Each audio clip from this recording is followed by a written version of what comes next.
Good morning and welcome back to Denali National Park. My name's Rob Satchell and um, yeah, it's October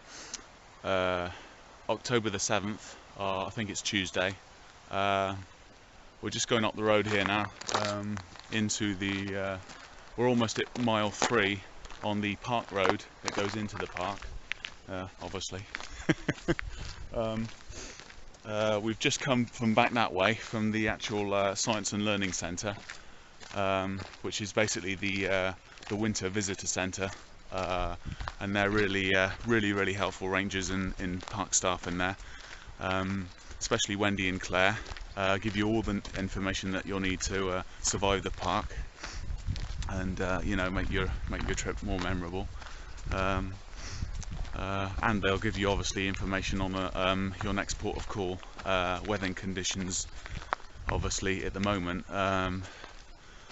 From my point of view, I was going to hike the 10 miles to Healy on the road, and it's definitely doable even with my painfully heavy backpack and stuff and my lack of proper clothing, but I've decided to try and hitch it because the icy conditions of the road are that dodgy, and people without a high-vis vest or something like that on, well, even with a high-vis vest, people are not noticing even the road workers as much. I know, how can you miss somebody in a high-vis vest, but it is possible, especially with the snow making the road brighter and stuff. Yeah.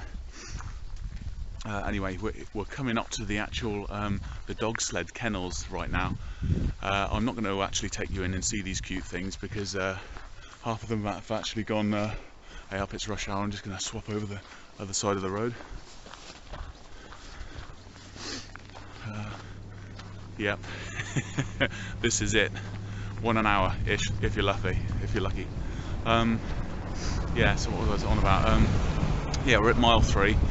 This is the official sort of headquarters of Denali National Park and Reserve. I'm going to show you the sign in a minute to prove it. Yeah, the home of the actual, the only official sort of dog sledding team that in the winter time, not yet. That's why I saw a truck of them going that way to do training, because they've got to get back in training before they actually patrol the parks in winter time. Yeah, they do. They actually go around the trails because this is open to hikers all year round, and yeah, there's about ooh, I can't remember. There's quite a few huskies and other different sort of dogs here. Some of them look quite small actually, but they're all very cute, so lovely. They all most of them don't mind you petting them. A couple will bite you, but it's only if you actually make more of a fuss of one of the other ones, or if you're going to leave and you've made too much of a fuss of him, you know. But they're absolutely gorgeous dogs. I was only going to pop in here for 5 minutes yesterday, and I ended up spending an hour with them until they obviously shipped out for their first official training session of the season. Yeah, so that's the mile 3. That is the actual road closed. Yeah, we're going to go over there and we're going to take a walk.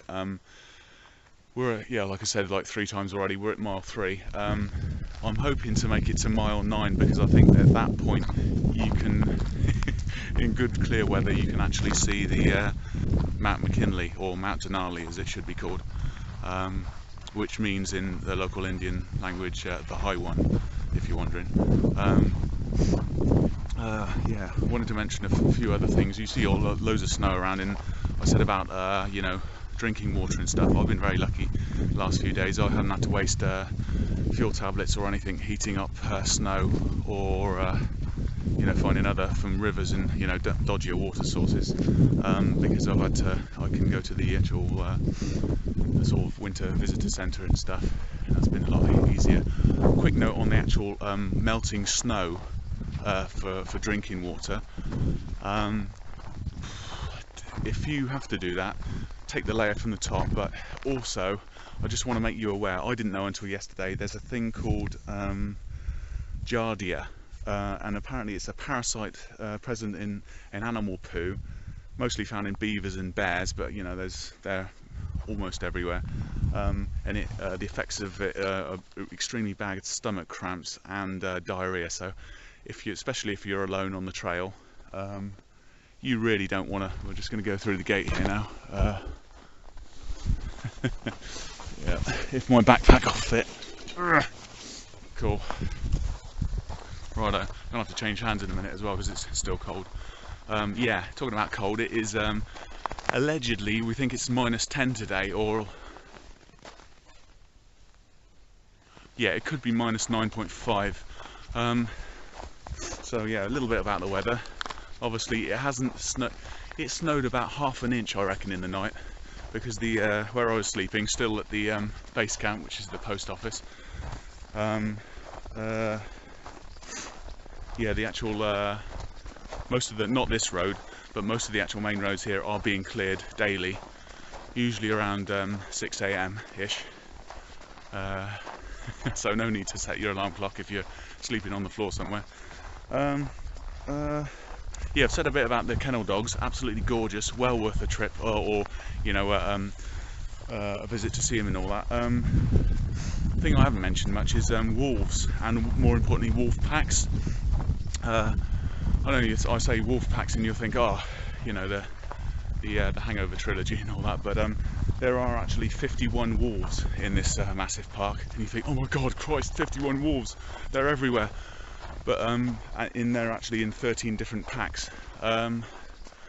But seeing as this is Denali National Park, is probably, I'm guessing, but it's probably slightly bigger than the size of Wales back home. So that's massive for a national park, one national park. Again, beautiful, beautiful expanse of wilderness. Hopefully I can do a video later on down the track where there's a bit more, well, less of the trees and more of the surrounding countryside. Yeah, the wolf packs. Apparently you can get a pack of 1, solo pack, and the largest pack is a family or a pack of 15 apparently in this park. They do have, well, the rangers have all given the packs different names. I don't know any of their names, but they've, yeah, just for, you know, naming purposes.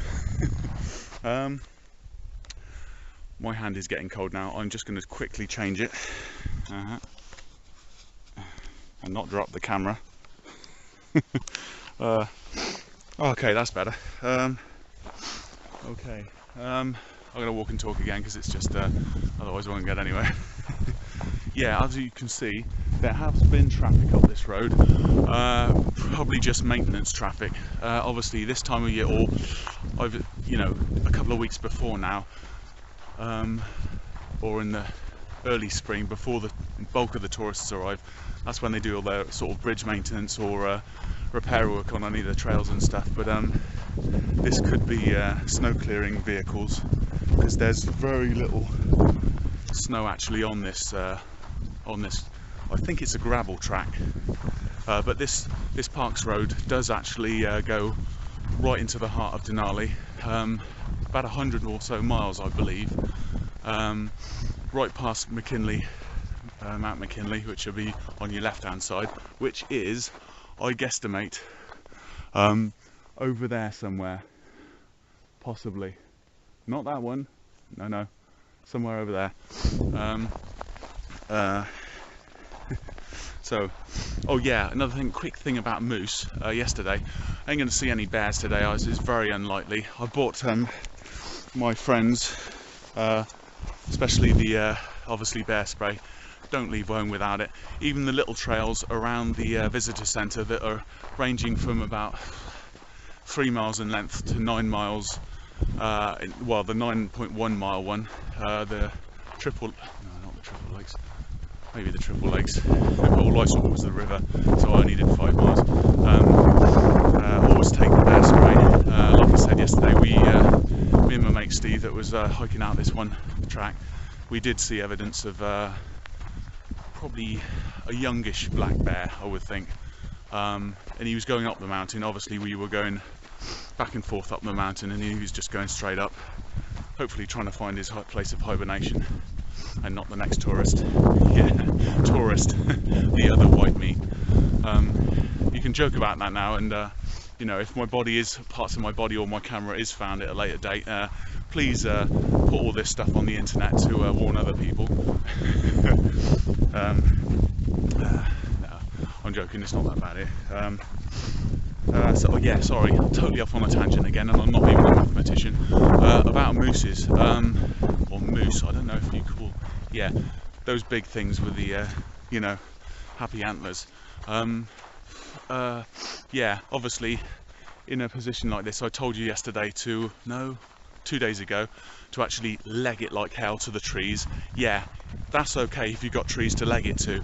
If you haven't, if you're on like a plane or something, which you're going to see the thing a mile away, and you're not going to get closer, are you?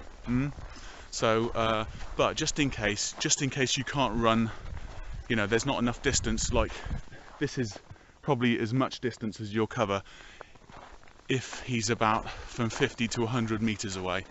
They can run as fast as a car. I don't know if I mentioned about my friends being going down the South Klondike Highway back to Skagway, the same road I was walking the same day, but thankfully I didn't bump into this bull moose.